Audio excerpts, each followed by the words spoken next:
Ya, hermanas amadas, ¿tienen alguna duda antes de orar para empezar de lo que hayan leído? Si es que han podido leer Romanos, ¿tienen alguna Sí, duda? yo tengo Ya, lo que me dio a leer usted, el Colosenses 2 del 13 al 15.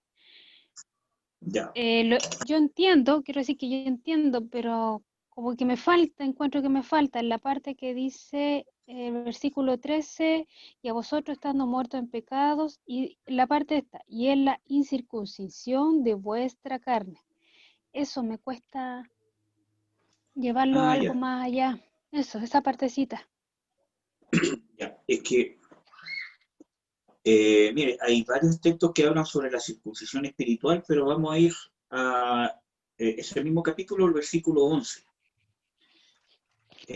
¿Cómo se llama? A ver si lo puede leer usted mismo. Mm, El Colosenses. 11 y el 12,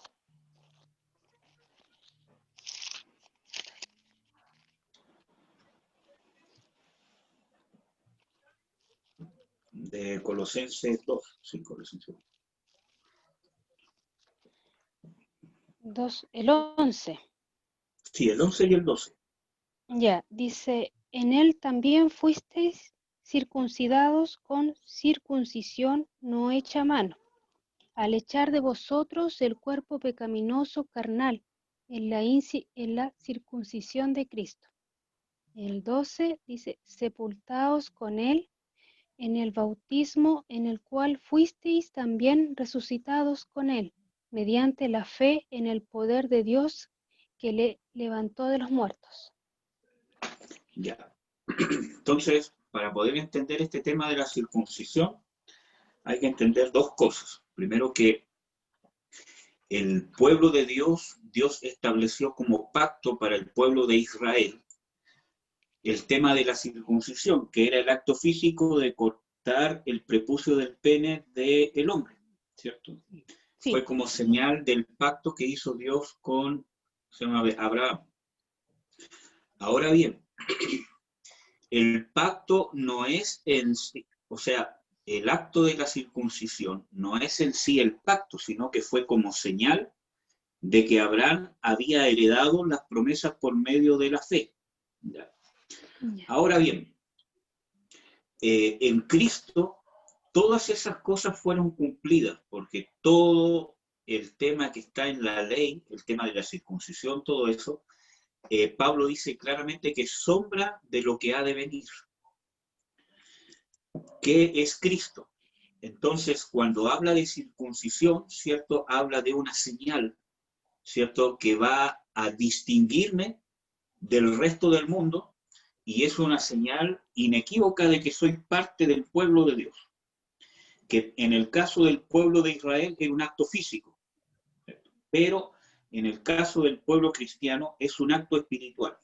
Entonces, aquí más o menos Pablo, ¿cierto?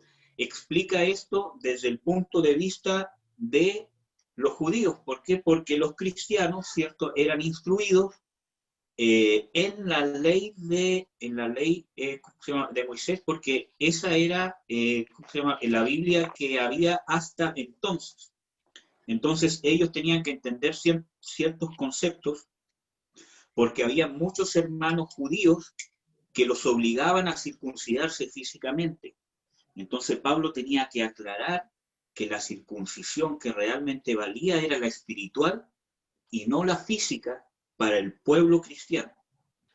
Entonces, cuando habla de la circuncisión en Cristo, como dice en el versículo 11, dice, sois circuncidados no de una circuncisión física, ¿cierto? Sino del despojamiento del cuerpo de los pecados de la carne en la circuncisión de Cristo. Y después habla, sepultados con él en el bautismo, con el cual también resucitasteis con él por la fe, la operación de Dios que le levantó a los muertos. Entonces está hablando que cuando yo nazco de nuevo, en mi conversión, cuando yo paso de muerte a vida, porque está hablando de que fuimos sepultados juntamente con Él en el bautismo para que también resucitásemos con Él. O sea, está hablando de un periodo en que el creyente pasa de estar muertos en delitos y en pecados, como dice el versículo 13, y en la incircuncisión de vuestra carne, ¿cierto? O sea, de que una persona cualquiera es, ¿cómo podríamos decirlo? O es ilegalmente, no, a ver, ¿cómo podríamos decir? El pueblo gentil no es parte del pueblo de Dios. Entonces Pablo habla dice, estando muertos en delito y en pecado, y más encima en la incircuncisión de vuestra carne, o sea, sin tener ningún derecho a ser parte del pueblo de Dios, por causa de los pecados que todos los tienen, tanto los judíos como los gentiles, pero también que tampoco eran del linaje de Abraham en el área de la carne. Entonces, en esa condición, Dios tuvo misericordia de ellos y les dio vida juntamente con Cristo. Por lo tanto, Pablo va a mostrar, ¿cierto?, que queda abolida esa circuncisión carnal y la circuncisión espiritual en sí es el nuevo nacimiento. Cuando un cristiano pasa de estar muerto a una vida de resurrección. Por eso que en el versículo 12 habla de que resucitasteis juntamente con él. Ahí está hablando no del bautismo en agua, sino que está hablando del bautismo del Espíritu Santo, cuando el Espíritu Santo nos injerta al cuerpo de Cristo. Y eso pasa cuando yo me convierto, cuando yo me identifico con la muerte de Cristo, es cuando yo me arrepiento de mis pecados. Y cuando resucito juntamente con Cristo, es cuando recibo por fe el perdón de esos pecados. Y ahí paso de muerte a vida. Y esa es la experiencia sobrenatural del nuevo nacimiento. Porque cuando yo me arrepiento, recibo el perdón por fe del Señor Jesucristo, entonces nace en mí una nueva criatura. Porque paso de estar condenado a ser perdonado. Por lo tanto, ahora sí puede entrar la nueva criatura que Dios creó y en ella habitar el Espíritu Santo dentro de mí. Por lo tanto, la circuncisión en Cristo es que yo me identifico con la obra de Jesucristo en su muerte para perdonarme, para poder, arrepentirme, y en su resurrección para darme vida nueva. Entonces, por eso que habla en el versículo 12, por el mismo poder que operó en Cristo para resucitarlo, es el mismo poder del Espíritu Santo que opera en nosotros para darnos nueva vida. O sea, para poder tener esta nueva criatura. Esa es, a grandes rasgos, ¿cierto?, la circuncisión en Cristo. Cuando un cristiano pasa de muerte a vida, cuando el hombre viejo, que es la carne, ¿cierto? Porque en el versículo 11 dice, con el despojamiento del cuerpo de los pecados de la carne, está hablando del hombre viejo. ¿Por qué? Porque con Cristo ese hombre viejo es separado de mí, aunque está en mí todavía, pero Dios ya no me identifica con el hombre viejo. Porque yo ya pasé de muerte a vida, hay una nueva criatura en mí. Y esa es la circuncisión que corta esa maldición que hay por causa de nuestra vieja naturaleza. Y ahora tenemos vida eterna.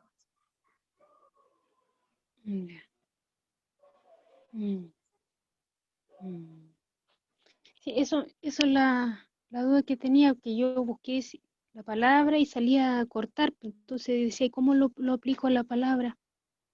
Claro, cuando habla de cortar es porque cortas, a ver, ¿cómo lo puedo explicar de una forma más, ¿cómo se llama? Una forma más didáctica? Mira, aunque es más complejo que esto, pero voy a intentar hablarlo de una forma más didáctica. Déjame borrar aquí unas cosas que están saliendo. Cuando un creyente, como dice en Juan 1, versículo 12 al 13, ¿cierto?, que habla de que todos los que le recibieron, a los que creen en su nombre, les ha dado potestad de ser hechos hijos de Dios, los cuales han sido engendrados no de voluntad humana, sino por voluntad de Dios. Ahí está hablando del nuevo nacimiento. Entonces, cuando yo me convierto, antes de convertirme, dice en Efesios 2, del 2 al 3, que todas las personas tienen su espíritu muerto para con Dios. Por lo tanto, el que gobierna al ser humano es la carne, la naturaleza pecaminosa. Y el hombre por sí solo no tiene cómo salir de ese dominio del pecado, porque nos gobierna, la naturaleza pecaminosa gobierna y tiene total influencia sobre nuestra alma y sobre nuestro cuerpo, que fueron las consecuencias y son las consecuencias del pecado. Entonces, cuando una persona se convierte de corazón y Dios lo trae a él mismo, en el momento que yo me arrepiento, ¿cierto? Que yo tengo conciencia de pecado, justicia y juicio por acción del Espíritu Santo, entonces yo estoy muriendo con Cristo. ¿Por qué? Porque me estoy identificando con su muerte. Entonces muero a mis pecados, muero a mi vida, muero a mi yo, ¿cierto? Porque ahora estoy arrepentido y reconozco mi condición pecadora, ¿cierto? Y quiero vivir para Cristo, ¿cierto? Pero veo que por mí mismo no puedo. Entonces ahí me identifico con el sacrificio de Jesucristo. En ese momento que yo pasé del arrepentimiento y por fe recibo el perdón de Dios, que es por gracia y merecido, en ese momento viene la circuncisión de Cristo, que es que corta, ¿cierto?, esa vieja naturaleza o toda esa maldición del pecado que lleva a una muerte eterna. Es cortado. Yeah. ¿Por qué? Porque ahora ya no me domina el viejo hombre, sino que ahora apareció una nueva naturaleza en mi espíritu. Que esa es la nueva naturaleza donde está el Espíritu Santo, que tiene, ¿cómo decirlo así? Tiene más facultades para poder influenciar sobre mí que la carne. Es morir entonces a una vida a la vida de pecado. Justamente, pero esa circuncisión la hace Dios. Dios, en el nuevo nacimiento, corta el pecado de nosotros, ¿cierto? Y nos da vida nueva. Esa es la circuncisión de Cristo, cortar el pecado de nosotros y darnos vida nueva. Por lo tanto, Dios ya no nos mira por medio del viejo hombre, sino de lo que Él mismo hizo. Entonces, en ese proceso de conversión, del nuevo nacimiento, del arrepentimiento, el perdón, es esa circuncisión, ese corte que hay, que es una analogía, ¿cierto?, de la circuncisión en el Antiguo Testamento, que era cortar el prepucio como señal, ¿cierto?, que iba a venir el Señor Jesucristo y que iba a ser una circuncisión. ¿Por qué? Porque iba a cortar el pecado del corazón del ser humano. Entonces, esa es la circuncisión del corazón o la circuncisión de Cristo. Ya, ahora sí. ¿Sí? Ya. Sí, entendí la palabra cortar, eso. Me quedó más claro para aplicarlo. Amén, hermano. Gracias, amén. ¿Hay alguna otra duda que tenga o mamá que tenga alguna duda o algo antes de comenzar derechamente con el estudio? No, hijo. Ya. Hay una cosa que me quedó en el corazón el viernes anterior, antes de ir a esta parte. ¿La libreta? No, hablamos del pecado, ¿cierto? De la idolatría, de la hechicería y de un montón de cosas. Pero quiero hablar un poco, porque este video va a quedar grabado, aunque yo sé que quizá ustedes saben esto, del pecado de la fornicación. Antes de comenzar derechamente con la segunda parte, voy a tratar de ser lo más breve posible.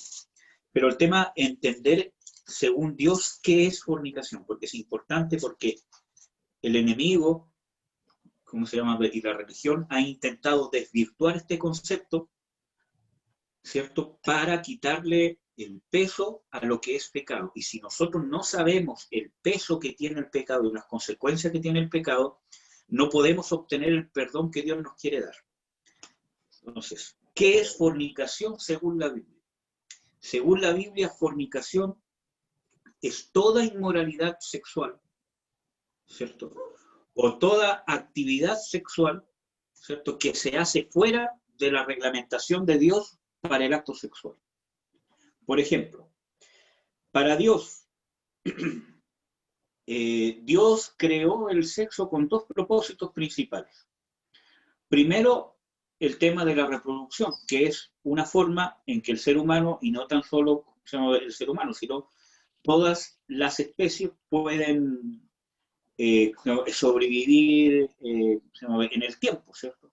Pero en el caso del hombre, ¿cierto?, creó, ¿cierto?, el sexo con el fin de que pudieran encontrar recreación y de que fueran una sola carne, de que puedan disfrutarlo, de que pueda haber un complemento, de que pueda haber, de que esa actividad pueda complementarlos como matrimonio y llenarlos como matrimonio. Por eso que Dios creó todas las áreas del cuerpo erógenas, ¿cierto?, para poder disfrutar la actividad sexual. El tema está que Dios creó eso para disfrutarlo con mi cónyuge, con mi matrimonio, una vez que yo esté casado, y dentro de los parámetros de santidad. No cualquier cosa que se me ocurra, ¿cierto? O sea, no porque yo esté casado puedo ver pornografía con mi cónyuge, porque eso es fornicación. Y un montón de actividades más, ¿cierto?, que Dios restringe en la Biblia. ¿Amén? Amén. Ahora, y todo lo que sale de esos parámetros es fornicación. La masturbación, la pornografía, la pedofilia, la zoofilia, la necrofilia y la sodomía, ¿cierto? Y un montón de cosas más. Y cualquier actividad sexual antes del matrimonio o con otra persona que no sea, ¿cómo se llama?, mi cónyuge. Entonces, cualquier actividad que yo haga para saciar un apetito sexual que no sea en el orden del matrimonio es fornicación, esté casado o esté soltero. ¿Ya? Entonces, es importante entender porque ese es el significado en sí de la palabra fornicación, tanto en el griego como en el hebreo. Entonces, el pecado de fornicación trae algunas maldiciones también que son importantes. Y esas maldiciones están en Oseas 4 y Oseas 5. En Oseas 4 dice, en el versículo 11, dice: fornicación y vino y mosto quitan el corazón. Mi pueblo a su madero pregunta y su palo le responde, porque espíritu de fornicaciones lo engañó y fornicaron debajo de sus dioses. Entonces, la primera maldición que trae la fornicación dice, quitan el corazón. Y esa palabra en el hebreo es juicio. Es como quitan una capacidad mental para poder estar en mi juicio cabal.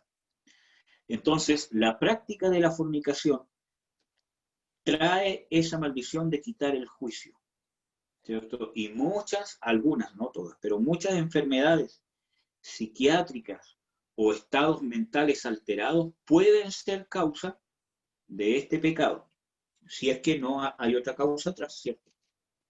También trae maldiciones sobre toda la familia, porque en el versículo 13 dice, vuestras hijas fornicarán y adulterarán vuestras nueras. O sea, es un pecado que se transmite o que se contagia a toda la familia. Y quita el entendimiento. Y si ustedes se dan cuenta, dice, espíritu de fornicación lo engañó. Por lo tanto, hay un espíritu demoníaco que entra a través de ese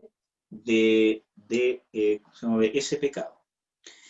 En Oseas 5 dice, en Oseas 5:4 dice, no pondrán sus pensamientos en volverse a su Dios, pues porque espíritu de fornicación está en medio de ellos y no conocen a Jehová.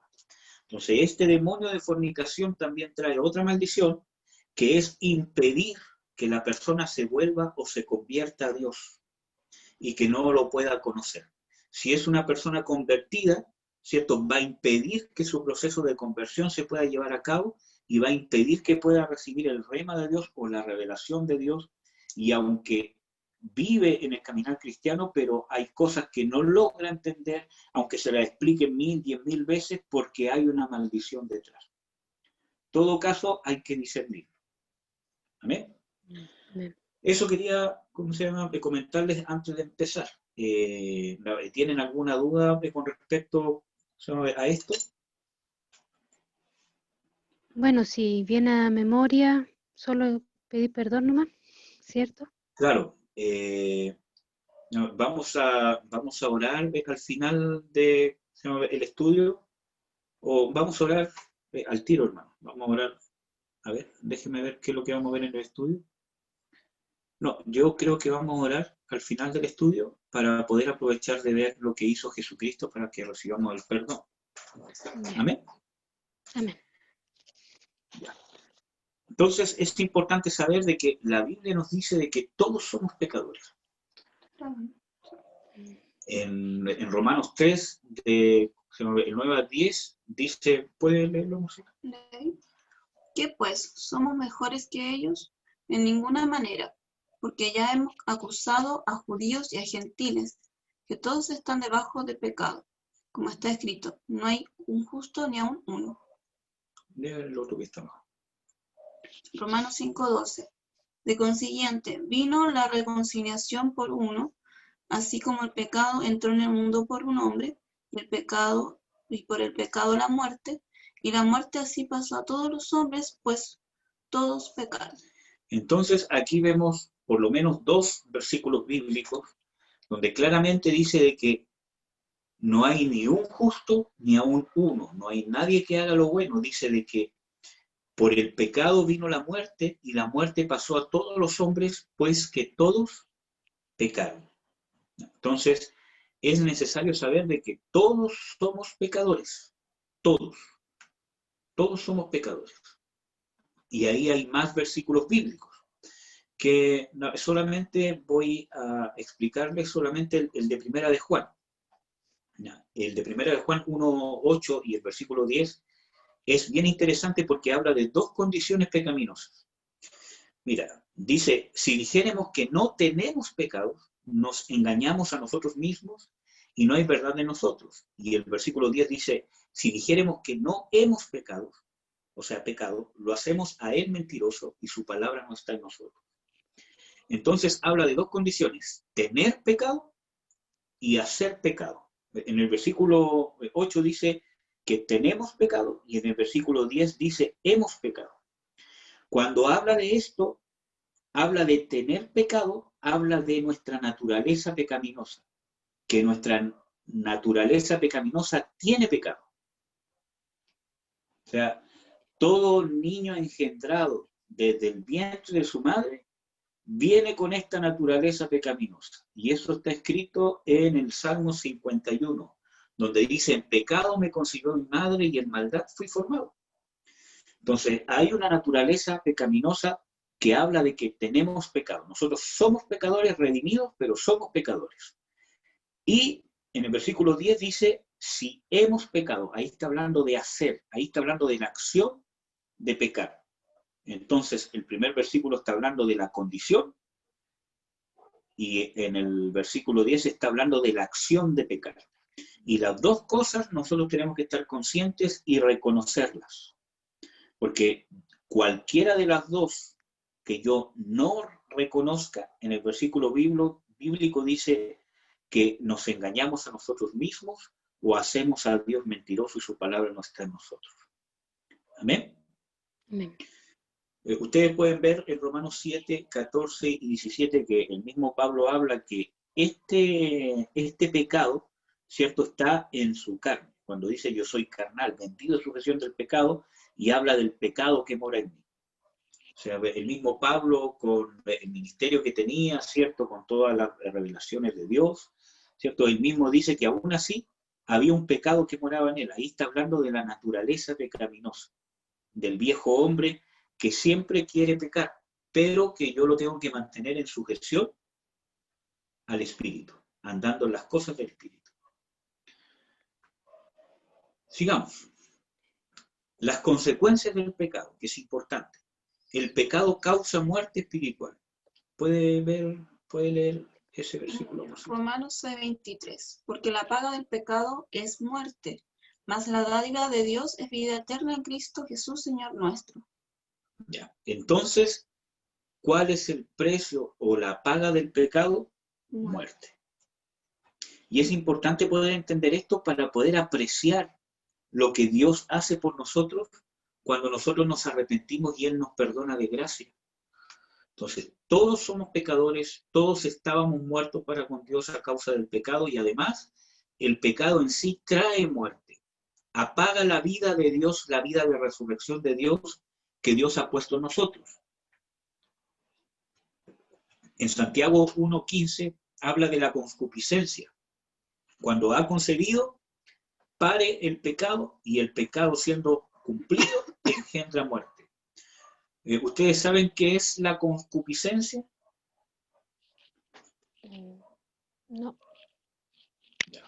¿Ponerse de acuerdo?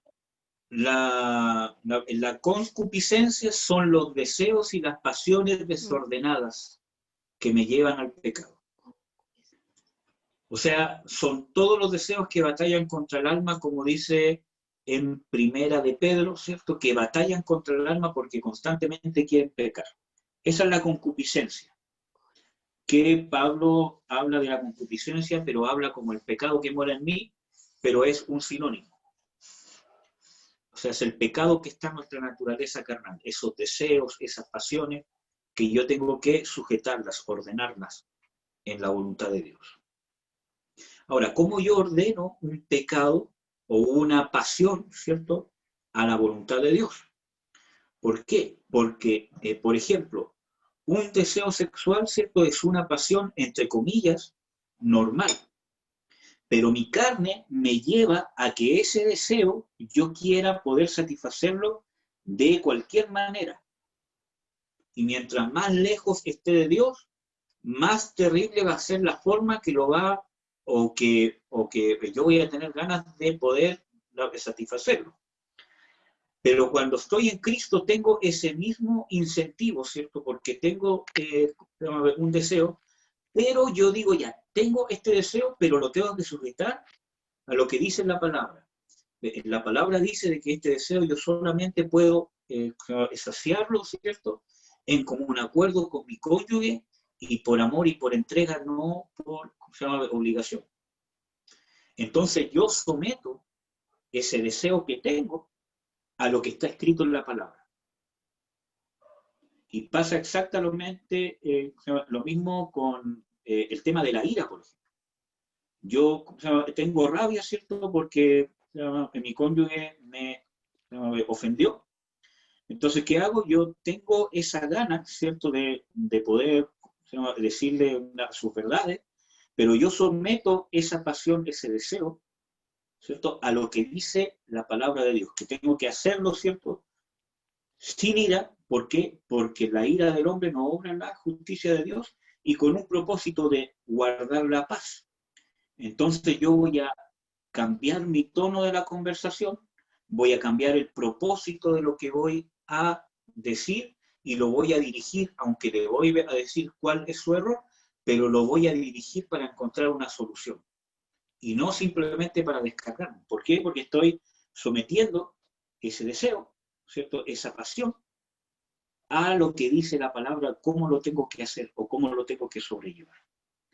Espero que me entiendan los ejemplos. Sí. Entonces, el pecado causa muerte espiritual. Eso es bíblico. Ahora vamos a ver la parte más bonita, ¿cierto? Porque después de todo esto puede decir, chuta, qué terrible, pecado aquí engendra muerte, ¿qué vamos a hacer con esto? Pero Jesucristo se sacrificó para que seamos perdonados. Yo les doy el consejo de que puedan leer Isaías 53 completo, porque hay algunos teólogos, ¿cierto?, que hablan de que Isaías incluso podría ser considerado, ¿cierto?, un evangelio más, porque habla mucho del Señor Jesucristo, ¿cierto?, aunque está en el Antiguo Testamento. Y especialmente el capítulo 53 habla justamente del propósito de Jesucristo, de su sacrificio y de los propósitos que iba a tener este sacrificio o este Salvador que es Jesús. Vamos a leer 1 de Timoteo 1:15. ¿Lo puede leer, mi niña? Palabra fiel y digna de ser recibida de todos, que Cristo Jesús vino al mundo para salvar a los pecadores, de los cuales yo soy el primero. Ya, esa es la actitud que yo tengo que tener en toda mi vida cristiana. Pablo, siendo el gran apóstol que era, ¿cierto? Porque cuando él le escribe esta carta a Timoteo, él ya llevaba años en su ministerio, ya había formado a Timoteo, ¿cierto? Y ya lo había puesto como obispo y encargado de una iglesia. Entonces dice, palabra fiel y digna de ser recibida por todos. Cristo Jesús ¿vino a qué? A salvar a los pecadores. Por eso que es importante que yo sepa que soy pecador y que desgraciadamente somos susceptibles al pecado. Y lo más probable es que nos vayamos a equivocar en nuestro caminar cristiano. El tema está cómo yo respondo a eso. Si yo respondo con humildad, con arrepentimiento, sin soberbia, Dios va a usar todas esas cosas para hacerme crecer en gracia, para que yo pueda crecer en el arrepentimiento, pueda experimentar más profundamente el amor de Dios inmerecido. Y eso me va a hacer crecer como creyente, en fe, como papá, como mamá, como esposo, como esposa, como trabajador, etcétera, etcétera. Y más aún en un ministerio. Entonces, Jesús vino a salvar a los pecadores. Si yo en algún momento pienso que ya no soy pecador, entonces ya no necesito de la gracia de Cristo, porque a eso vino Jesús, a salvar a los pecadores. Y dice, del cual yo soy el primero, llevando, aunque él llevaba años de ministerio, él todavía consideraba de que cuando él dice yo soy el primero, dice porque yo considero, ¿cierto?, que soy el primero que necesita, ¿cierto?, del Señor Jesucristo. En 1 de Juan 3:5 dice, y sabéis, ¿puede leer usted? Y sabéis que Él apareció para quitar nuestros pecados, y no hay pecado en Él. Entonces, ¿para qué apareció el Señor Jesucristo?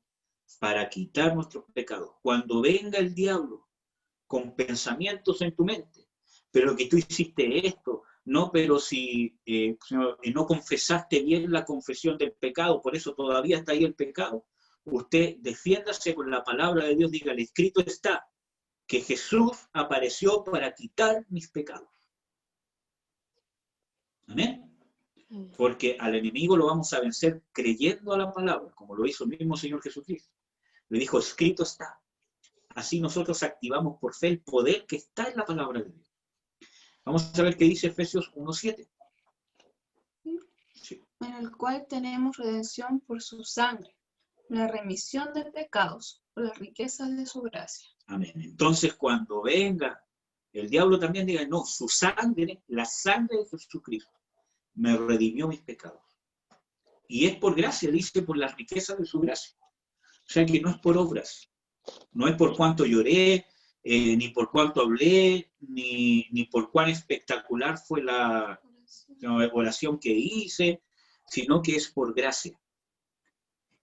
Y esa fe que yo tengo para recibir el perdón se va a manifestar en la diligencia que yo ponga por buscar la conversión, por buscar el arrepentimiento.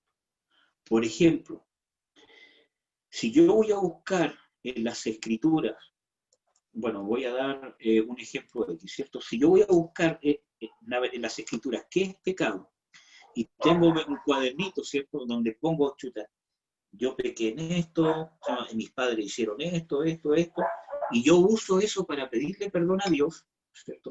No es que yo vaya a recibir el perdón de Dios por la obra que estoy haciendo, sino que esta obra que yo estoy haciendo, de buscar diligentemente el perdón de Dios, en oración, quizá ayuno, no sé, eso es una muestra de que yo creo que Dios me quiere perdonar, de que yo quiero limpiarme, porque creo que el sacrificio de Jesucristo ya lo hizo.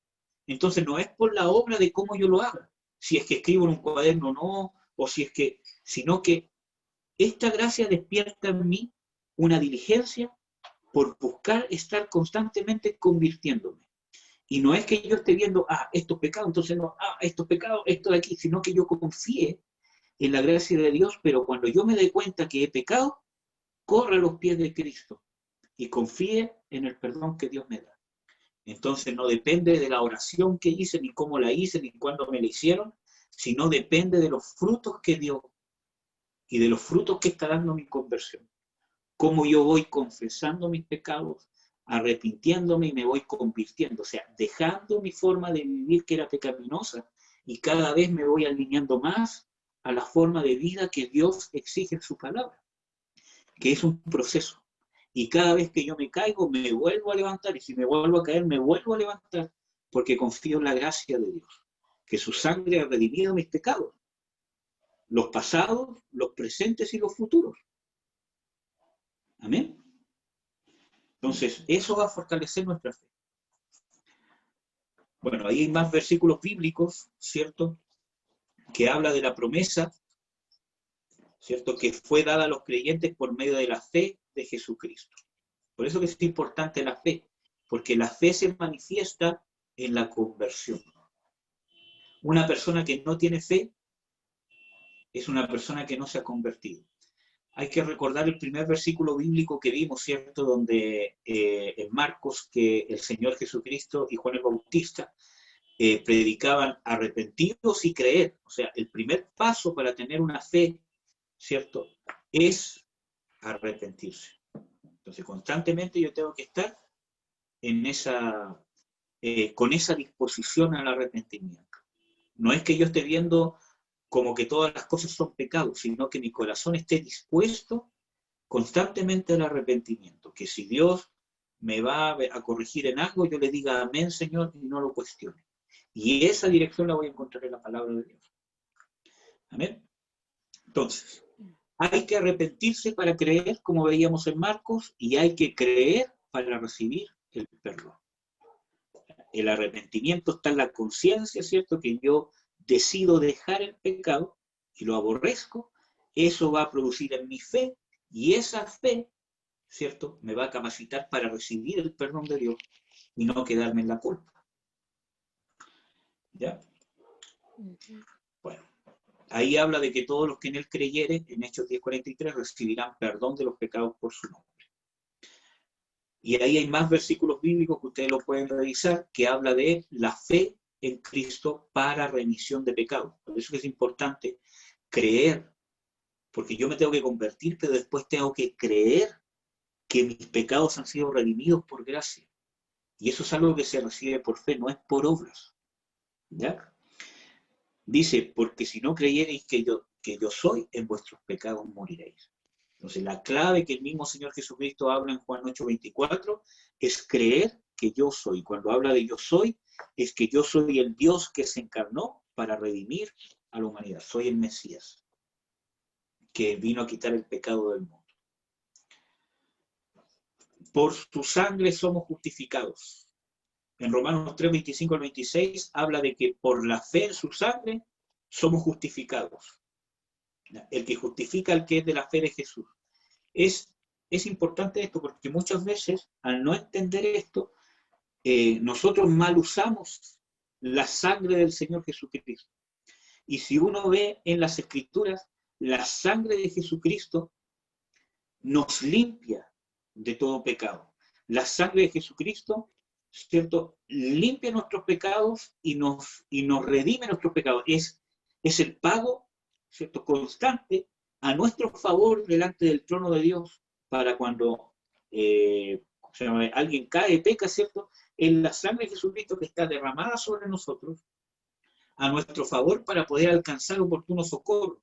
Si no fuese por la sangre de Jesucristo que derramó en la cruz, o sea, su sacrificio, ¿cierto?, si una persona fuese salva y después cometiese algún pecado, en teoría, perdería la salvación.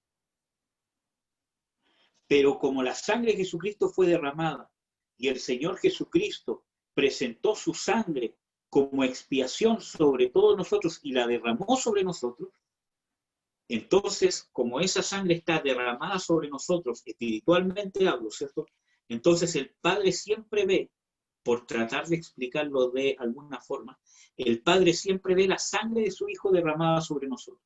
Por eso que cuando yo peco, puedo alcanzar el perdón, porque el sacrificio de Jesucristo fue por todos los pecados. Por eso que yo puedo alcanzar gracia, por eso que Dios quiere perdonar, porque Él mismo ofreció un sacrificio para eso. Amén. Y ahí hay más versículos bíblicos que ustedes podrían compartir en 1 Juan 1:7 o Efesios 1:7. ¿Tienen alguna duda hasta aquí? ¿O algún comentario o alguna acotación? No. ¿No? ¿Todo bien? Ya. Sí. Es importante, Dios me ha estado instando, porque he estado escuchando algunas predicaciones de un pastor muy viejito sobre los fundamentos cristianos también. Y hay hartas cosas que he podido complementar. Y yo creo que el próximo estudio que vamos a ver va a ser sobre la palabra de Dios. La importancia de la palabra de Dios, la importancia de leer la palabra de Dios, de escudriñar la palabra de Dios, y qué significa obedecer la palabra de Dios y qué beneficios trae y qué consecuencias trae para darnos cuenta que la palabra de Dios es la que produce en nosotros el nuevo nacimiento. Amén. Sigamos. El amor de Dios se manifiesta en el perdón de pecados, y esto es sumamente importante. Y miren, yo, por eso que les aconsejé leer el libro de Romanos completo, porque el libro de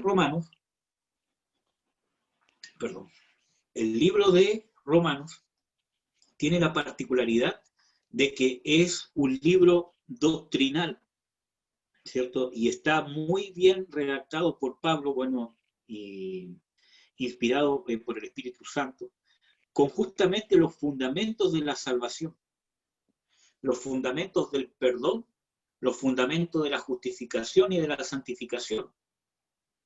Entonces es un libro muy enriquecedor, justamente cuando yo quiero convencerme de que la salvación es por gracia y qué es lo que ha hecho Cristo por mí, porque habla primero de que todos somos pecadores, qué es el pecado y que todos están muertos por causa del pecado.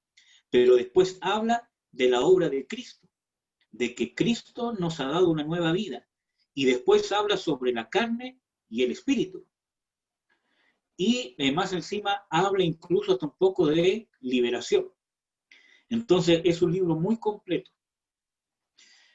Entonces dentro de esos, uno de los pasajes que a mí me gustan mucho, bueno, es Romanos 4, Romanos 5 y Romanos 8, pero aquí hay un pasaje que es muy bonito y lo vamos a intentar analizar un poco.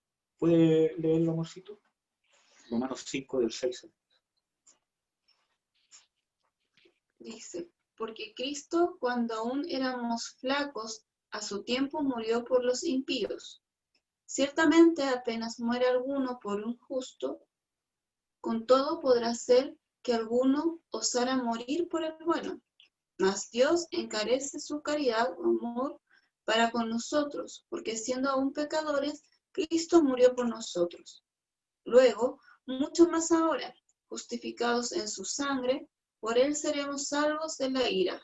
Porque si siendo enemigos fuimos reconciliados con Dios por la muerte de su Hijo, mucho más estando reconciliados, seremos salvos por su vida. Entonces, es importante, bueno, yo quiero a ver si alguna de ustedes puede leer de sus Biblias Romanos 5, del 4 al 5, para poder entender este contexto y ver qué es lo que Dios nos quiere decir. Romanos 5, versículo 4 y 5. ¿Leo? Sí. Dice, y la paciencia, prueba, y la prueba, esperanza, y la esperanza no avergüenza, porque el amor de Dios ha sido derramado en nuestros corazones por el Espíritu Santo que nos fue dado. Entonces, el amor de Dios fue derramado en nuestros corazones. ¿Por qué? Por el Espíritu Santo que nos es dado. Por lo tanto, el amor de Dios va a ser derramado o es derramado por causa del Espíritu Santo. Cuando yo nazco de nuevo, es el Espíritu Santo el que pone en mí el amor de Dios para que yo pueda recibirlo, para que yo pueda experimentarlo, para que yo pueda recibir, sentir o experimentar, ¿cierto? El amor que Dios tiene conmigo tan grande de haber enviado a su Hijo, y como dice los versículos del 6 al 10, ¿cierto? Que esta es la manifestación de su amor, que Jesucristo murió por los impíos. O sea, cuando habla de que murió por los impíos, habla que yo tengo que reconocer que soy impío y que no había por dónde que yo me escapara de esta condenación, porque era justo que yo la recibiera. Aunque fuera un buen padre, una buena madre, aunque quizás nunca forniqué o nunca hice cosas muy terribles, era justo que yo fuese condenado eternamente y que no tuviese cómo poder apelar a nada. Era justo. Pero Cristo murió por los injustos o por los impíos. Entonces el Espíritu Santo va a derramar sobre mí el amor, esa convicción de que papá me ama.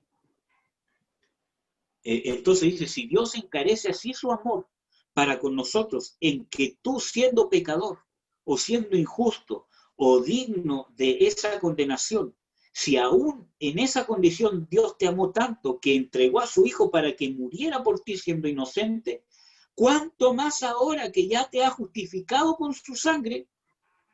Dios no te va a perdonar, Dios no te va a bendecir.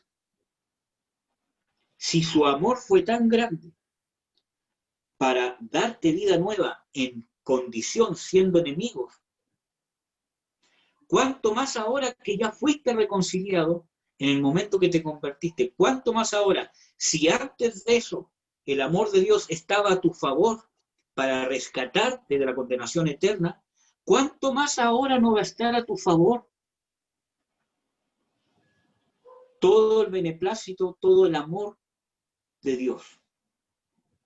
Y esa es gran parte la obra del Espíritu Santo, porque eso se tiene que hacer práctica en nosotros, de que yo pueda convencerme. Es el Espíritu el que tiene que provocar convicciones en mi mente y en mi alma. El Espíritu tiene que provocar convicciones. Entonces, es el Espíritu Santo el que me tiene que convencer o quiere convencerme que Dios me ama. Y cuando yo dejo que Dios, haga eso, por medio de la fe, cuando yo le creo a Dios, que aunque yo no sienta que me ame, yo sé que me ama, o aunque yo no me sienta digno de su, aunque yo no me sienta digno de su amor, yo sé que Dios me ama. ¿Por qué? Porque lo dice la Escritura. Aunque siento un montón de cosas en contra, tengo pensamientos en contra, no, Dios me ama. Porque en su palabra dice que entregó a su Hijo por mí. Y que si siendo enemigo fui reconciliado con Dios por medio de la muerte de Jesucristo, ¿cuánto más no seré salvo ahora por su vida? Si está la vida de Jesucristo en mí. Entonces, ese amor de Dios es la base de la fe, hermanas amadas.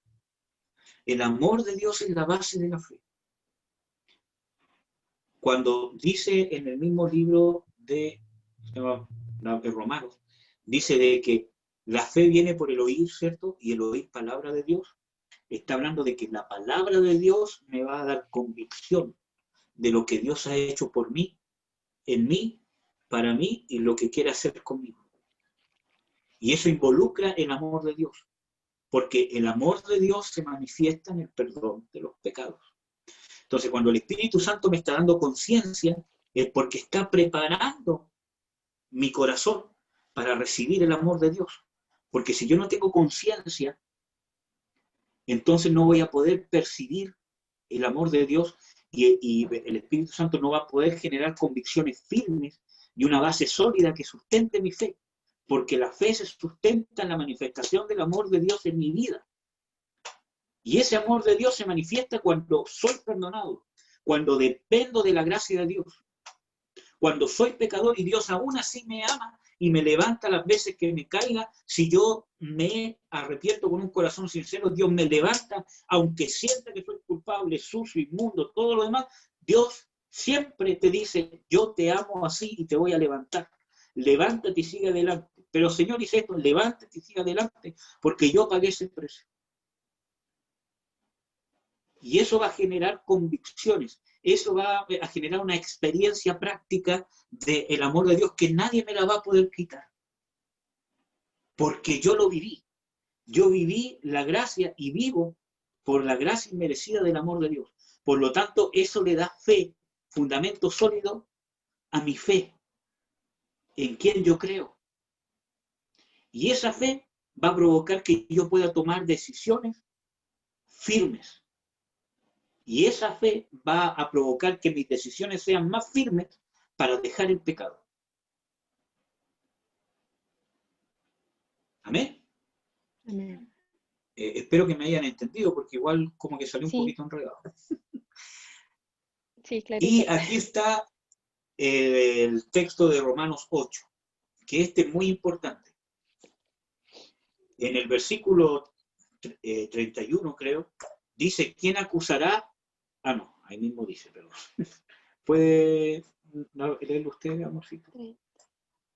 El que aún a su propio Hijo no perdonó, antes le entregó por todos nosotros, ¿cómo no nos dará también con él todas las cosas? ¿Quién acusará a los escogidos de Dios? Dios es el que justifica. ¿Quién es el que condena? Cristo es el que murió, mas aún él también resucitó, quien además está a la diestra de Dios, el que también intercede por nosotros. ¿Quién nos apartará del amor de Cristo? ¿Tribulación, o angustia, o persecución, o hambre, o desnudez? Entonces es importante ver aquí porque dice, si Dios no escatimó o no perdonó en el sentido que aún siendo su hijo, ¿cierto?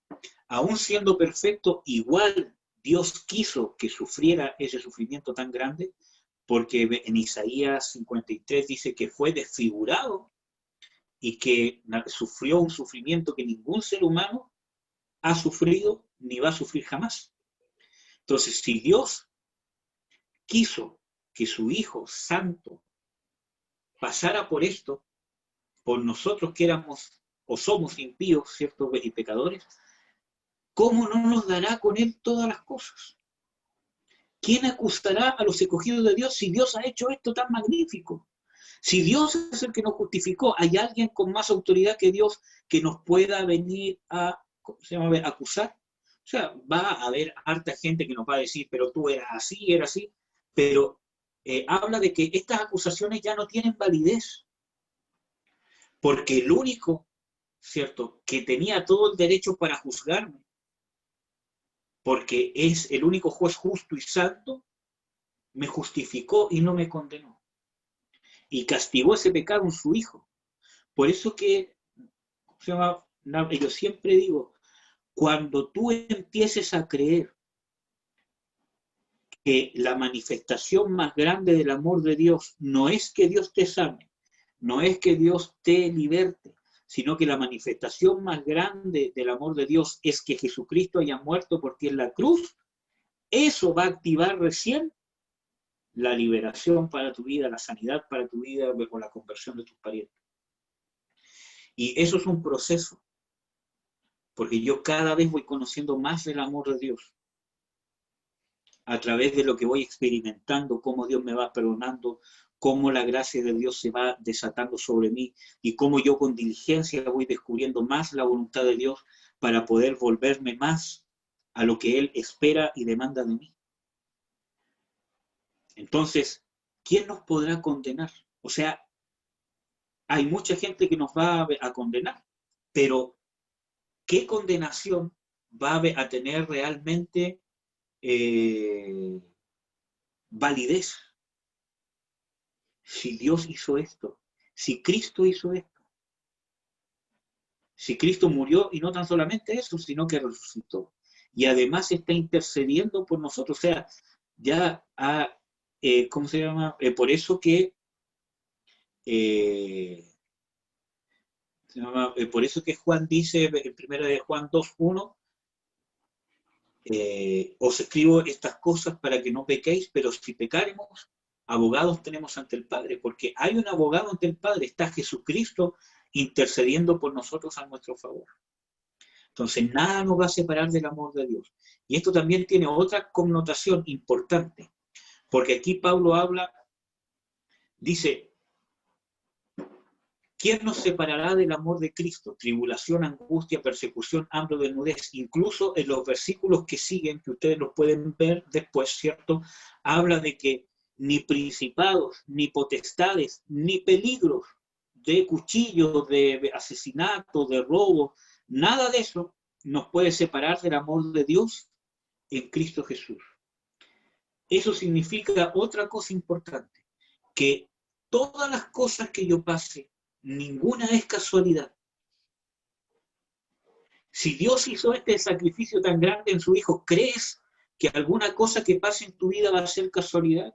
O porque sí, o porque Dios diga, oh hija, perdona, se me pasó esta enfermedad, en realidad no te cubrí como debería haberlo hecho, discúlpame.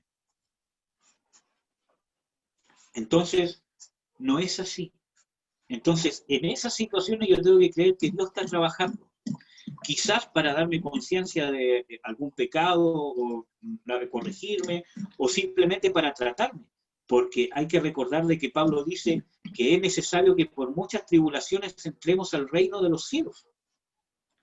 Entonces las tribulaciones, cuando yo las llevo con fe en Cristo, van a formarme a la imagen de su Hijo. Van a capacitarme para reinar con Cristo. Porque la invitación de Dios más grande no es solamente que tú seas salvo. Ese es el inicio. La invitación más grande que Dios nos ha dado es que en Cristo somos herederos de las promesas. Somos coherederos con Cristo. Somos herederos de un reino. Y cuando habla del reino, habla que vamos a estar reinando. Cuando hay una participación activa en la ejecución del reino. No como súbditos, sino reinando. Obviamente el rey es Jesús, pero Él nos quiere hacer partícipes en las funciones de su reino, y no solamente en el futuro, sino aquí en vida. Porque el predicar la palabra, ¿cierto? Por medio del Espíritu Santo, por medio o con el poder del Espíritu Santo también, es estar estableciendo el reino de Dios. Cuando tú les predicas a tus hijos, estás sembrando una semilla en sus corazones, estás estableciendo el reino de Dios, estás siendo parte del reino de Dios, estás cumpliendo una función del Rey de Jesús que Él te está delegando a ti. Cuando oras por alguien, cuando das un consejo, cuando das ánimo a alguien que está con tristeza, que está con tribulación, como contaba el testimonio de mi mamá, ¿cierto? Que había una joven que estaba muy angustiada y ella simplemente la abrazó y la cobijó como una madre porque estaba lejos de su familia. Entonces, ahí estamos estableciendo el reino de Dios porque estamos cumpliendo, ¿cierto? Parte del reino, parte de la ejecución del reino, o parte de la ejecución del Rey Jesús en la tierra que la hace a través de nosotros. Entonces, todas esas cosas son reinando en vida. Y nosotros tenemos que crecer para poder reinar siempre de una manera más eficaz. Cada vez que sea de una forma más eficaz, más eficaz, más eficaz. Y eso parte de adentro hacia afuera. No con estrategias. Que tengo que estudiar aquí, que tengo que hacer un curso, que todo lo demás. Sino que la palabra de Dios vaya moldeando más mi corazón al carácter de Cristo. Por eso que yo tengo que buscar con diligencia cuál es la voluntad de Dios para mí, para irme conformando a lo que Dios quiere, cómo quiere Dios que yo me comporte, cómo quiere que Dios que yo sea, pero no como una ley, sino por la gracia que Dios ha derramado de mí. Es algo que fluye natural, pero yo tengo que obrarlo con diligencia. Entonces, nada te va a separar del amor de Dios en Cristo Jesús. Por eso que es importante el arrepentimiento. Por eso que el Señor Jesucristo y Juan el Bautista, que preparó el camino para el Señor, y los apóstoles también, ¿cierto? Ellos predicaban el arrepentimiento. Arrepentíos y convertidos de esta perversa generación. Y crean en Jesucristo. Bautícense para que reciban el don de Dios. Porque ese es el mensaje principal. Esa es la puerta. Porque por medio del arrepentimiento yo voy a conocer cuánto Dios me ama. Por eso que yo le puse el título a esta parte, ¿cierto? Que el amor de Dios se manifiesta en el perdón de pecados. Amén. Amén. Parece que me alargué mucho con este versículo, pero bueno. Hay más versículos. Y esto es sumamente importante porque, bueno, yo siempre uso este texto bíblico para mi testimonio juntamente con el Salmo 40, pero dice, en esto se mostró el amor de Dios para con nosotros, en que Dios envió a su Hijo unigénito al mundo, ¿cierto?, para que vivamos por Él. En esto consiste el amor. ¿En qué consiste? No que nosotros hayamos amado a Dios, sino que Él nos amó a nosotros y ha enviado a su Hijo en propiciación por nuestros pecados. Y en los versículos que siguen, si mal no recuerdo, en 1 Juan 4, versículo 19, ¿cierto? Habla de que nosotros le amamos porque Él nos amó primero. Entonces, ¿en qué consiste el amor de Dios que el Espíritu Santo ha puesto en tu corazón? En que Dios te amó primero, enviando a su Hijo en propiciación o en perdón de nuestros pecados. Por lo tanto, ese amor es el que me lleva a mí a amar yo primero. Por eso que el Señor Jesucristo habla mucho de que si no perdonáis, no seréis perdonados. ¿Por qué? Porque si yo no perdono, es decir que no he recibido el amor de Dios y el perdón de Dios. Entonces, si yo tengo el amor de Dios, tengo que manifestar el amor de Dios. ¿Cómo? Porque el amor de Dios va con propiciación, va con perdón. Entonces, cuando yo amo a mi cónyuge, a mis hijos, ¿cierto? Porque el proceso de conversión es cambiar mis prioridades, cambiar mi forma de pensar. Es el Espíritu el que va a ir cambiando mis procesos mentales. Porque yo amé toda mi vida a mi cónyuge, por ejemplo, o a mis hijos, ¿cierto? Con un amor filios, o con un amor eros, o con un amor humano, ¿cierto? Pero ahora tengo que empezar a amarlo con un amor de Dios, que no significa que ya no lo voy a amar con un amor humano, porque es parte, ¿cierto? Sino que voy a amarlo, ahora voy a poner como prioridad el amor ágape de Dios, el amor que yo estoy recibiendo del Señor Jesucristo. Y ese amor tiene que ir, y va irremisiblemente con perdón. Y con que yo amo primero. Como Dios me amó a mí, Él me amó primero. Antes de que yo lo buscara, Él me amó primero.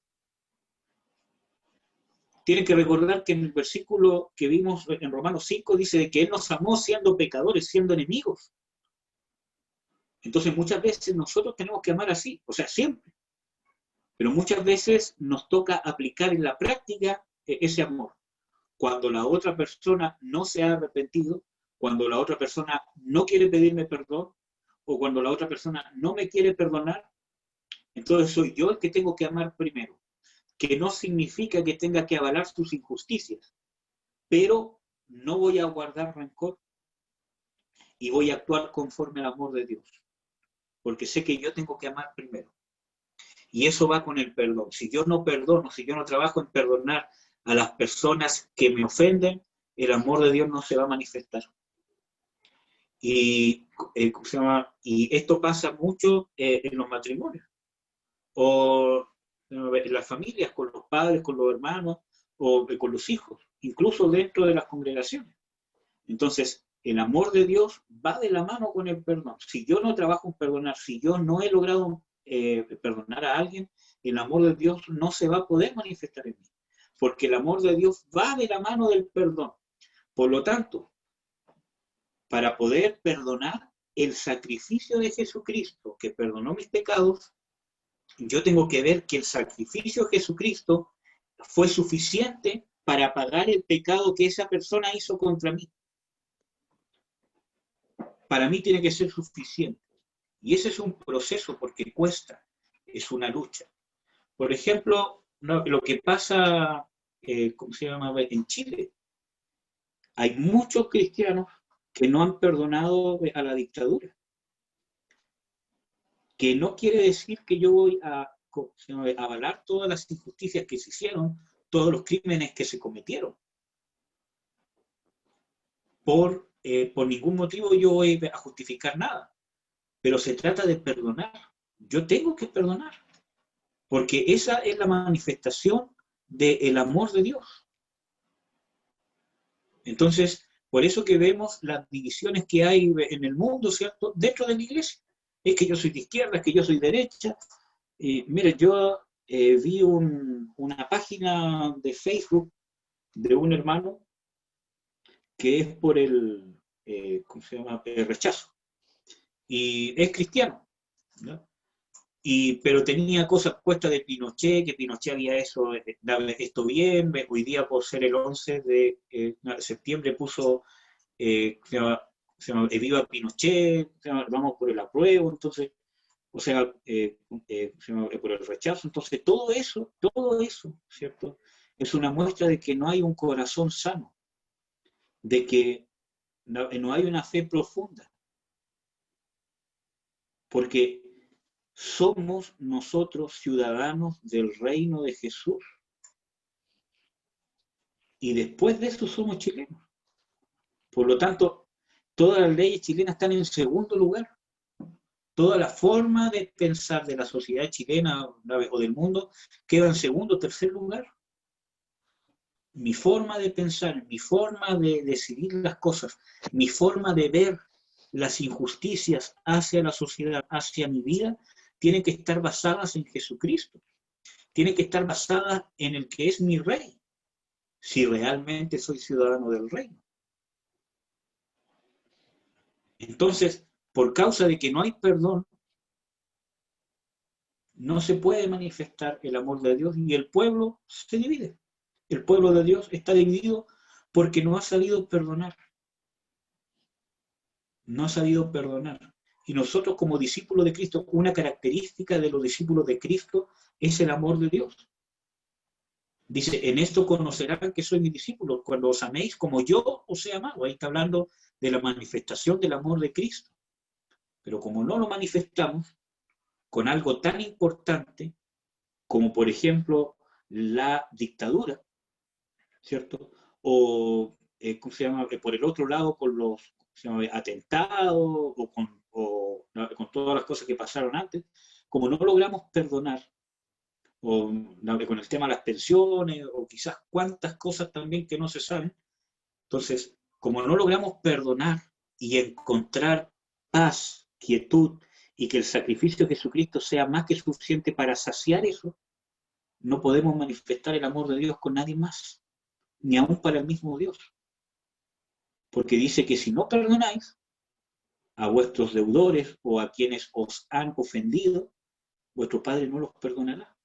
Y si no tenemos el perdón de Dios, no hay vida de resurrección de Cristo en nosotros. Por eso que es importante trabajar en el perdón. Amén. Bueno, vamos a seguir. Ahí ustedes después pueden leer Juan 3, 16 al 17. Bueno, aquí hay más versículos bíblicos, ya que hablan justamente de lo mismo, de que Jesucristo nos amó, por ejemplo, en Apocalipsis 1:5, nos amó y nos ha lavado de nuestros pecados en su sangre. Ven que el amor de Dios siempre está relacionado con lavar los pecados o con la remisión de los pecados. Entonces, la sangre que derramó Jesús en la cruz debe ser suficiente para pagar el pecado que cualquier persona te haya hecho a ti, por atroz que sea. Es un proceso porque es difícil, porque están los recuerdos o están las consecuencias. Porque si yo perdí un hijo o un padre, ¿cierto? Es difícil perdonar si nadie dice que sea fácil, pero tengo que trabajar en eso, porque en esa experiencia voy a conocer el amor de Dios de una forma más profunda. Y eso estoy sembrando cosas espirituales y eternas que después nadie me va a poder quitar. Pero como es difícil, mejor guardo rencor. Y me engaño pensando que soy un buen cristiano. Bueno, en Efesios 2:4 dice de que por la misericordia de Dios y por su mucho amor con que nos amó, nosotros estando muertos en pecado nos dio vida juntamente con Cristo. Por lo tanto, que tú nazcas de nuevo es una manifestación de la misericordia y del mucho amor que Dios te tiene. Pero nosotros muchas veces dudamos, Dios ya ha hecho esto, y dudamos por las tribulaciones que nos vienen o por las cosas que vienen. Ahí es cuando nosotros tenemos que actuar por fe. El pecado no está en sentirme atribulado. El pecado está en que yo en ese momento no crea. Por ejemplo, una situación contradictoria, ¿cierto? Como una pérdida del trabajo, como una enfermedad de un hijo o una de un familiar, ¿cierto? Obviamente que me va a causar un pesar, que me va a causar una preocupación, que va a tener consecuencias, porque si yo ¿cómo se llama? Me quedo sin trabajo, van a haber cuentas que no voy a poder pagar, etcétera, etcétera, pero aún así yo no me dejo dominar por eso, sino que le creo a Dios. O sea, no me voy a dejar dominar por el temor. Quizás siento no, el temor en el sentido que siento, yo ya estoy sin trabajo, ¿qué voy a hacer? O el tema del virus, ¿cierto? ¿Qué voy a hacer? Porque mi hijo está enfermo. Señor, por favor. Entonces, ¿yo qué hago? Todas esas sensaciones que tengo, que son naturales sentirlas, yo las someto a Cristo. ¿Cómo? En oración. Y aunque no pase nada, sigo orando, sigo creyendo, sigo intercediendo, busco consejo con mis pastores, busco que la iglesia pueda orar y tengo un corazón abierto a que Dios pueda hacer conmigo lo que quiera porque me compró. Y yo sé que si incluso hasta no hay sanidad de una enfermedad, o si es que tengo que pasar un periodo de escasez, o si es que un familiar muere, aún sé que en todo eso, ¿cierto? Dios lo puede revertir para bien en cosas eternas. Acuérdense que Abraham creyó cuando entregó en sacrificio a su hijo Isaac, creyó que Dios era fiel en cumplir su promesa, que aún era poderoso para levantarlo de los muertos. Y ahí no solamente está hablando de que podía resucitarlo inmediatamente, sino está hablando de la resurrección venidera en cierto sentido también. Entonces nosotros tenemos que poner la mira en las cosas eternas. Esto no habla de un conformismo. Si yo estoy enfermo, tengo que orar por mi enfermedad, obviamente. Si yo tengo un familiar que está mal, tengo que orar por eso. Señor, por favor, sánalo, etc. Y tengo que perseverar, porque esa perseverancia va a formar en mí paciencia, fe, o me va a abrir los sentidos para que Dios me pueda direccionar cuál es la causa, si es que hay una causa. Entonces, todas las cosas nos ayudan a ser formados, a poder participar y que se establezca el reino de Dios en nosotros. Porque Dios ve más allá de una condición temporal de enfermedad, de muerte o de escasez. Por eso que Pablo dice, ni tribulación, ni angustia, ni peligro, ni hambre, ni desnudez, ni enfermedad, ni lo presente, ni lo porvenir, ni la muerte, ni la vida. Nada me podrá separar del amor de Dios, porque estas cosas ya son temporales, son pasajeras. Y cuando habla Pablo eso, está dando a entender claramente que esas cosas le van a pasar a un cristiano, y ciertamente a él sí le pasaron. Y le siguieron pasando aunque él tenía esa convicción. Porque eso habla de tener nuestra vista puesta en las cosas eternas. Me parece que me estoy alargando mucho. Ya. Dios nos invita a arrepentirnos. Antes de continuar con esto, ¿tienen alguna duda? No, ninguna. Amén. Dios nos invita a arrepentirnos y convertirnos. Acuérdense que la palabra arrepentimiento, ¿cierto?, es más conversión, un cambio de mente, un cambio de dirección. Y solamente vamos a leer un texto bíblico, donde en Hechos 3:18 dice, así que arrepentidos y convertidos. Por lo tanto, el sacrificio de Jesucristo es para que nosotros nos arrepintamos y nos convertimos. Cuando nos endurecemos, cuando vemos en las Escrituras que algo es pecado y no nos queremos arrepentir o no lo queremos reconocer, ¿cierto? Estamos despreciando el sacrificio de Jesucristo. Y ese es el pecado. No creerle a lo que Dios dice, porque estamos menospreciando su sacrificio. En Isaías 1:18 hay un texto bien conocido. ¿Lo puede leer usted, amor? Venid luego, dirá Jehová. Sí. Dirá Jehová, y estemos a cuenta. Si vuestros pecados fueren como la grana, como la nieve serán emblanquecidos. Si fueren rojos como el carmesí, vendrán a ser como blanca lana. Entonces, ¿qué dice Dios? Venid luego. Por lo tanto, es una actitud que yo tengo que tomar. Yo soy el que tengo que correr a ponerme a cuenta con Dios. Dice, venid luego y estemos a cuenta. Entonces, Dios es el que va a producir el arrepentimiento en mí, dándome conciencia, pero soy yo el que debo responder, el que debo venir a ponerme a cuenta con Dios. Si no, por mucho que Dios me dé luz, voy a terminar yo amando más las tinieblas. Entonces, vamos a hacer una especie de repaso. ¿Qué es la conversión en sí? ¿Cierto? Una conversión significa volverse, acercarse y regresar. O sea, es un retorno que se hace hacia Dios. Y ese retorno no es algo místico, sino que yo literalmente, cuando hablo de un retorno, es porque dejo de vivir, o dejo de pensar, o dejo de hacer las cosas que yo estaba haciendo, que van en contra de lo que dice la palabra, y empiezo a cambiar o a luchar por cambiar, ¿cierto? En hacer las cosas que Dios demanda en su palabra. En Job dice, si te tornares o te convirtieres, porque esa palabra tornares es esa palabra chup, que significa conversión. Si te convirtieres al Omnipotente, serás edificado. Alejarás de tu tienda la aflicción. En Proverbios 28:13 es un texto bien conocido, dice que cubre sus pecados no prosperará, mas el que los confiese y se aparta, alcanzará misericordia. Y esa palabra aparta es la misma palabra chup. El que los confiese y se convierte, alcanzará misericordia. Amén. Yo creo que les expliqué en uno de los estudios, ¿cierto?, que el confesar solamente por confesar los pecados, porque hay mucha gente que dice, sí, no, si yo soy pecador, pero sigue viviendo igual porque en realidad no tiene un pesar o un compungir del Espíritu Santo. Porque el compungir del Espíritu Santo me lleva a aborrecer el pecado y me lleva a cambiar.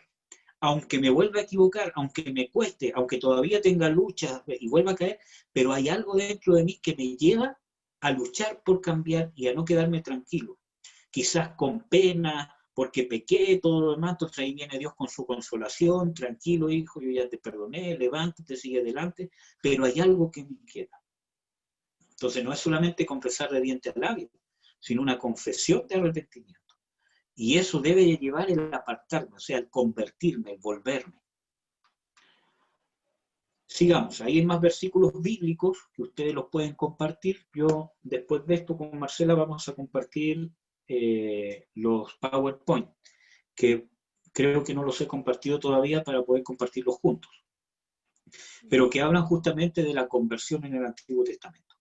Como ya habíamos visto, esto también a modo de resumen, en el Nuevo Testamento es la palabra metanoia, que realmente habla de un cambio consciente del hombre, ¿cierto?, hacia Dios, un cambio de mente, que en realidad la palabra más certera para poder usarlo o para poder traducirlo no sería arrepentimiento, sino conversión. ¿Ya? Pero ya vimos esto es a modo de resumen.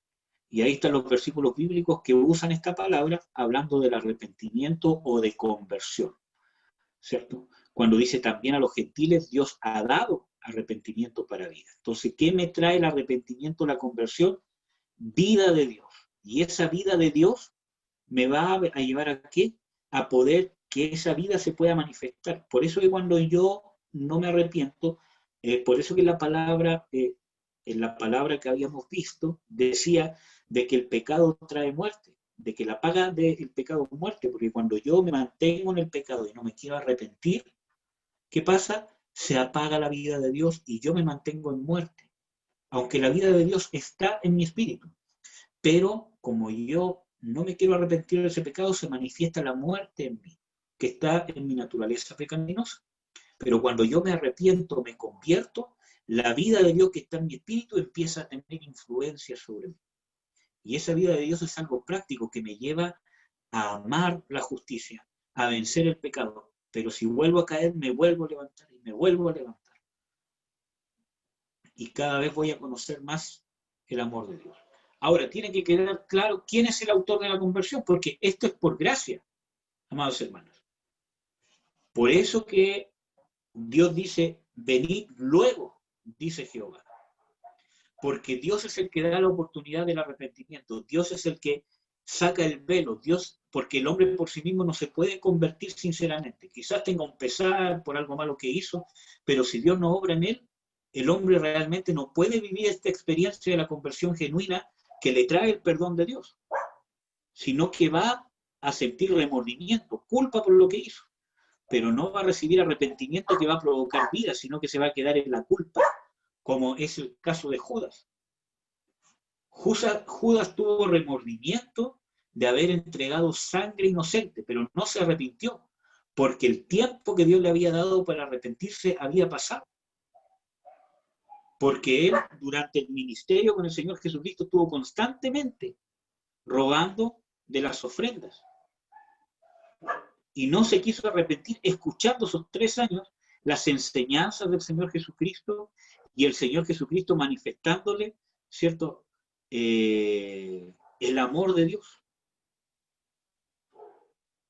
Entonces, constantemente las predicaciones, el trato del Señor Jesucristo era un llamado para que se arrepintiera, pero no se quiso arrepentir. Entonces, cuando realmente él quiso, ya el tiempo había pasado.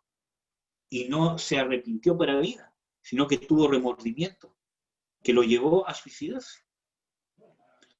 Entonces dice, vuélvenos, oh Dios, salud nuestra, y haz cesar tu ira de nosotros. Salmo 85:4. Entonces, ¿quién es el que nos convierte? ¿Quién es el que nos vuelve a Dios? Dios mismo. Yo muchas veces les aconsejo a los hermanos que pidan a Dios, Señor, conviérteme, vuélveme a ti. Dame conciencia, conviérteme, Señor. ¿Puede leer el que dice ahí en Lamentaciones 5:21? Por favor. Vuélvenos, oh Jehová, a ti y nos volveremos. Renueva nuestros días como al principio. Entonces, si ustedes ven ahí, en Lucas 5:21 dice, vuélvenos, oh Jehová, a ti nos volveremos. Yo constantemente oro con estos textos bíblicos, aunque no sepa exactamente dónde están, pero yo sé que es una oración válida porque está en la palabra. En el mismo Jeremías 31:18 dice, conviérteme y seré convertido, porque tú eres mi Dios. Entonces muchas veces así tenemos que orar, Señor, conviérteme, Señor, y yo seré convertido, porque tú eres mi Dios, porque tú me has comprado, porque tú me redimiste, porque fuiste tú el que te acercaste a mí. Así que yo confío en ti, Señor, vuélveme a ti, muéstrame, Señor. Amén. Dios es fiel, Dios es fiel. Sigamos. Hay más textos bíblicos, ¿cierto?, que hablan de que Dios es el que da el arrepentimiento. Por eso, por ejemplo, en 2 Timoteo 2:25, si quizás Dios les dé que se arrepientan para conocer la verdad. Entonces, ¿quién es el que da el arrepentimiento? Dios. Dios es el que da la oportunidad y nosotros tenemos que responder. Entonces, ¿cuál es la acción del hombre entonces en todo esto? Como les iba diciendo, la acción del hombre está en la respuesta. Dios me está dando luz, Dios me está llevando a la conversión, Dios está abriendo mis sentidos que no pudieran ser abiertos sino por su obra de amor y misericordia. Por eso que cuando Dios te da conciencia, Tienes que tener más certeza de que se está manifestando el amor y el favor de Dios para ti, aunque duela, aunque te contriste conocer tu pecado. Pero tengo que creer que se está manifestando el amor de Dios en mí, porque así es. Entonces aquí hay ejemplo en Isaías 55, 6, entonces yo tengo que buscar, llamarle, dejar el mal camino, volverme a Dios. Son cosas que yo hago en respuesta a lo que Dios está haciendo en mí. Empiezo a buscar con diligencia, ¿cierto? A preguntar, a adorar, a congregarme, a buscar en las escrituras, a buscar consejería. Y dice, ¿cómo se llama? Llamadle, porque le insisto a Dios, soy perseverante, aunque al principio me cueste orar, aunque al principio no pueda orar todos los días o no pueda leer todos los Biblias, pero empiezo a trabajar en eso, a trabajar en eso. No como ¿cómo se llama? Una ley que ¿cómo se llama? Yo diga, chuta, hoy día no pude leer en la Biblia, entonces, ay, pucha, Señor, perdóname, me va a caer un rayo en la cabeza porque no pude leer la Biblia, sino en paz, confiando en la gracia de Dios, porque yo lo hago por amor, no por temor. Y ahí hay más versículos bíblicos, ¿cierto?, que los pueden buscar ustedes para no hacer tan largo el estudio, porque creo que ya llevamos bastante tiempo. ¿Ya? Entonces, hay muchos versículos. Medios que Dios utiliza para la conversión, y esto es importante. Primer medio, el Evangelio o la palabra. Dice en Lucas 11:32 de que los hombres de Nínive se levantarán en juicio con esta generación y la condenarán porque a la predicación de Jonás se arrepintieron. Entonces, la predicación del Evangelio, como es esto que estamos haciendo, me lleva al arrepentimiento, o es un medio que Dios usa para llevar al arrepentimiento. ¿Qué más? Su benignidad, paciencia y longanimidad. En Romanos 2:4 dice de que o menospreciáis la riqueza de su benignidad, paciencia, longanimidad, ignorando que la benignidad de Dios te guía al arrepentimiento. Por eso que cuando nosotros veamos que, por ejemplo, yo estoy cometiendo un pecado, ¿cierto? Porque tengo lucha, y aparentemente no vienen las consecuencias que la misma Biblia dice que vienen, no es que Dios esté consintiendo con lo que yo hago, sino que Dios en su paciencia, ¿cierto?, me está dando tiempo, me está dando largas, por decirlo así, para que yo pueda proceder al arrepentimiento. Para que yo pueda darme cuenta que Dios no ha enviado juicio sobre mí porque me ama y quiere que me arrepiente, que no venga el juicio. ¿Qué más? Tercer punto que Dios usa para llevar al arrepentimiento, la corrección y la disciplina de Dios. El Señor Jesucristo es claro en Apocalipsis 3:19 y en muchos textos más, donde dice, yo reprendo y castigo a todos los que amo, sé pues celoso y arrepiéntete. Por lo tanto, ¿cuál era el propósito de Cristo con el castigo y con la reprensión? Que la gente se arrepintiera. En la palabra de Dios también dice que con castigo sobre el pecado corriges al hombre. Entonces, muchas veces el castigo sobre mi pecado es para que Dios me quiere corregir, quiere cambiar mi estructura interna. Y para eso muchas veces tienen que venir consecuencias del pecado que hice porque no me quise arrepentir. Entonces hay algo que Dios tiene que cambiar y muchas veces lo hace a través de las consecuencias del pecado. La exhortación de otros hermanos. Dice en 2 de Timoteo, ¿cierto?, que el siervo de Dios debe ser manso, ¿cierto?, con todos los que se oponen para que corrija a los que se oponen y así Dios les dé arrepentimiento.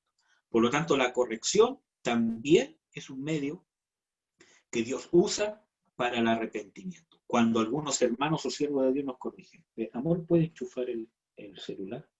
Que le queda un poquito acá. ¿Y cuál es el autor principal del arrepentimiento? El Espíritu Santo, que es un texto que ya habíamos visto antes, ¿cierto? Que habla de que Él redarguirá o convencerá al mundo de pecado, justicia y juicio. Y nos vamos, ustedes pueden leer esto después, ¿cierto? Pero nos vamos a ir acá para terminar y orar. ¿Estamos dispuestos al llamado de Dios a la conversión? Yo creo que sí, porque por algo hemos perseverado en estos estudios y en escuchar al hermano Eduardo, que se larga tanto, ¿cierto? si no se quisieran arrepentir, no estarían aquí todavía. Entonces, yo puse algunos pasos para poder lograr esta conversión o de iniciación para poder lograr el perdón de Dios. Primero, para ser perdonados hay que arrepentirnos y tener conciencia de pecado, incluso si somos cristianos. Para poder ser perdonados por Dios tenemos que arrepentirnos. Si no nos arrepentimos no tenemos perdón de Dios.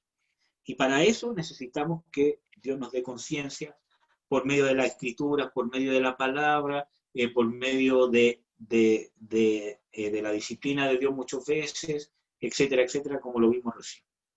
Ahora, hay que creer en el sacrificio de Jesucristo, segundo requisito. O sea, no solamente tengo que tener conciencia y arrepentirme, sino creer que el sacrificio de Jesucristo es a mi favor, que es la manifestación del amor de Dios. ¿Qué más? Hay que confesarlo verbalmente y apartarme del pecado. ¿Ya? Y cuarto requisito, hay que perdonar para ser perdonado. Como Dios nos perdona, no un perdón humano. Y ahí yo les aconsejo ver la parábola de los dos deudores, que está en Mateo 18, 23 al 35. Entonces hay que perdonar para ser perdonado. Son 4 pasos importantes que yo creo que son necesarios. Y ahí yo les puse algunos versículos bíblicos que hablan, ¿cierto?, de que si no perdonamos, Dios tampoco nos perdonará. Es un requisito. Por ejemplo, en Colosenses 3 dice de que si alguno tiene queja contra el otro, tenemos que perdonarnos de la manera que Cristo nos perdonó. Hay muchos versículos bíblicos que ustedes pueden ver ahí. ¿Ya? Entonces, vamos a orar. ¿Ya? Yo les aconsejo leer el versículo y orar con el Salmo 51. Porque el Salmo 51 es un salmo que escribió David cuando, siendo rey, puesto por Dios, todo lo que Dios había hecho con él y a favor de él, pecó en adulterio con Betsabé, ¿cierto? Pecó en adulterio con Betsabé y cometiendo ese gran pecado él se arrepintió. Y el Salmo 51 es la oración de arrepentimiento que él hizo, que es muy profunda, porque primero reconoce sus pecados, apela a la misericordia de Dios, ¿cierto? Y habla del corazón contrito y humillado. ¿Ya? Entonces vamos a orar por estas cosas. Aunque yo sé que ya nos hemos arrepentido, ¿cierto? Pero vamos a orar de todas formas, en este orden de estos, ¿cómo se llama?, requisitos. Amén. Padre, en el nombre de Jesús te bendecimos, en el nombre de Jesús de Nazaret, y te pedimos que nos perdones, en el nombre de Jesús. Mientras yo oro, usted váyale pidiendo perdón a Dios por quizá algún pecado que el tema de la fornicación o algún problema conyugal o alguna cosa que el Espíritu Santo le traiga a su corazón. Mientras yo estoy orando, usted pídale perdón a Dios. Padre, estamos aquí, Señor, ante ti, confesando nuestros pecados, Señor, porque nos queremos arrepentir. Queremos recibir tu perdón, recibir tu gracia, poder recibir el amor de Dios. Señor, en tu palabra dice, ¿quién conocerá sus propios errores? Líbrame de los que nos son ocultos. Abre nuestras conciencias, danos conciencia, Padre. Tú sabes, Señor, que nuestra vista es corta, Señor, que somos duros de servicio. Pero, Señor, tú nos trajiste a tu Hijo Jesucristo. Tú nos trajiste a ti mismo. Tú nos atraíste, Señor. Yo te pido, Señor, que esa gracia que se manifestó en nosotros se manifieste o que realmente podamos ver esa gracia que está manifestada en nosotros. Sabemos que tus brazos están abiertos, que la intención de tu corazón es perdonarnos, que tu intención no es castigarnos, no es condenarnos, que tu intención es perdonarnos, es amarnos, es limpiarnos. Esa es tu intención y lo demostraste en el sacrificio de tu Hijo Jesús. Nosotros apelamos a tu misericordia, a tu sacrificio, en el nombre de Jesús de Nazaret. Ahora yo le voy a pedir, si quiere, que repita después de mí. Señor, yo te he confesado todos estos pecados y me arrepiento en el nombre de Jesús. Creo que tu sacrificio, creo que tu sangre ha sido derramada sobre mí y que ha perdonado todos mis pecados, los pasados, presentes y futuros. Creo en tu sacrificio. Creo que soy pecador y que tú me has redimido por la gracia, por el sacrificio de Jesús. Te agradezco, Señor Jesús, porque recibiste el castigo de todos estos pecados que confesé. Recibo tu perdón en el nombre de Jesús y me aparto del pecado. Quiero vivir para ti. Dame luz. Revélame a través de las Escrituras cuán profundo, cuán grande es tu amor. Dame tu poder, tu Espíritu Santo, para vencer el pecado. Y si caigo, Señor, me voy a levantar una y otra vez, creyendo en tu gracia. No me voy a quedar en la culpa. Voy a luchar contra el pecado para convertirme a ti.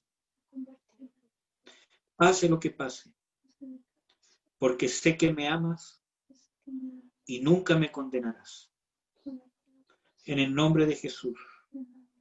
Ahora yo perdono a todos los que me han ofendido. En el nombre de Jesús. Dictadores, presidentes, vecinos, padres, hermanos, primos, cualquier familiar, cualquier cosa terrible que me hayan hecho. Mis cónyuges, mis hijos, pastores, hermanos en Cristo, autoridades, instituciones. Yo los perdono en el nombre de Jesús. Declaro que tu sacrificio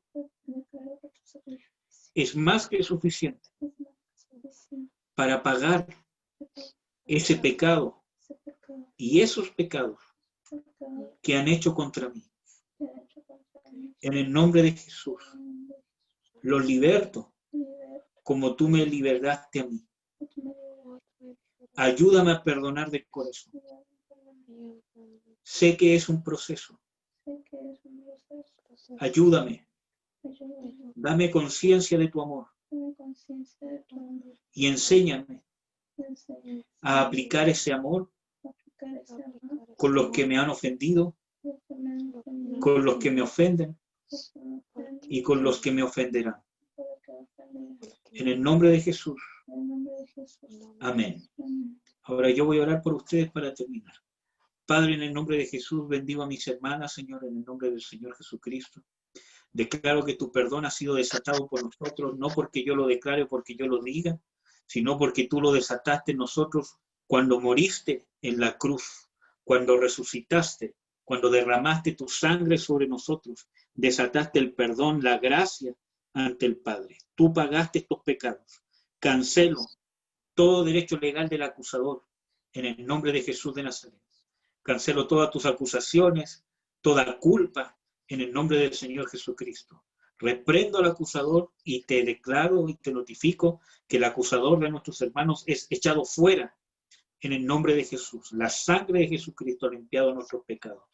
Ahora yo te pido, Padre, que desates en nosotros por tu Espíritu Santo una unción especial para seguir perdonando a nuestros ofensores, con nombre y apellido y nombrando las cosas que nos han hecho y desatando perdón. Que aunque sintamos rabia o vengan luchas, nosotros perseveremos en seguir perdonando y declarándolo con nuestra boca hasta que por medio de la fe nuestro corazón se vaya sanando. porque estamos completos solo en ti, Señor Jesucristo. Te bendecimos, Señor. Yo te doy las gracias, te glorifico, te doy la gloria y la honra, Señor, porque has sido bueno y eres bueno. En el nombre de Jesús, amén. Amén, hermanas amadas. Voy a cortar la grabación, que no sé cómo hacerlo. Ahí está.